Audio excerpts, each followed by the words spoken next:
പശ്ചിമേഷ്യൻ യുദ്ധത്തെ അതിജീവിക്കാൻ സോളാർ. ഗ്യാസ് സിലിണ്ടറിനായി കാത്തുനിൽക്കേണ്ട, അടുക്കളയും വണ്ടിയും സോളാറിലേക്ക് മാറ്റാം. പശ്ചിമേഷ്യൻ സംഘർഷം ഇന്ത്യയുടെ ഇന്ധന തകിടം മറിച്ചതോടെ രാജ്യം മുമ്പെങ്ങുമില്ലാത്ത പ്രതിസന്ധിയിലേക്ക്. വാണിജ്യ സിലിണ്ടറുകളുടെ വിതരണം പൂർണ്ണമായും നിലച്ചതോടെ ഹോട്ടലുകളും തട്ടുകടകളും അടച്ചുപൂട്ടൽ ഭീഷണിയിലാണ്. എന്നാൽ ഈ ഇന്ധനയുദ്ധത്തെ തോൽപ്പിക്കാൻ സോളാർ ഊർജ്ജത്തിലേക്ക് മാറേണ്ടതിന്റെ അനിവാര്യതയാണ് ഈ സാഹചര്യം വ്യക്തമാക്കുന്നത്. വാണിജ്യ സിലിണ്ടറുകൾ കിട്ടാതായതോടെ കൊച്ചിയിലെ 8,000-ഓളം ഹോട്ടലുകളും ആയിരക്കണക്കിന് തട്ടുകടകളും ഇരുട്ടിലായി. വിറകടുപ്പുകൾക്ക് നഗരസഭയുടെ വിലക്കുള്ളതിനാൽ പാചകം പൂർണ്ണമായും മുടങ്ങി. ഈ ഘട്ടത്തിൽ സോളാർ പാനലുകളും ഇൻഡക്ഷൻ ഇലക്ട്രിക് സ്റ്റൗകളുമുള്ള അടുക്കളകൾക്ക് മാത്രമാണ് പിടിച്ചു നിൽക്കാനാവുക. സോളാർ വൈദ്യുതി ഉപയോഗിക്കുന്നതിലൂടെ ഗ്യാസ് സിലിണ്ടറുകളുടെ ആശ്രിതത്വം ഒഴിവാക്കാം എന്ന് മാത്രമല്ല, ഓരോ മാസവും വലിയൊരു തുക ലാഭിക്കാനും സാധിക്കും. കേരളത്തിലെ നിരത്തുകളിൽ ഇപ്പോൾ ഗ്യാസ് ഓട്ടോകളാണ് കൂടുതലായി ഓടുന്നത്.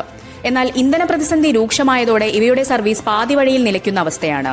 ഗ്യാസ് സ്റ്റേഷനുകൾക്ക് മുന്നിലെ നീണ്ട ക്യൂവും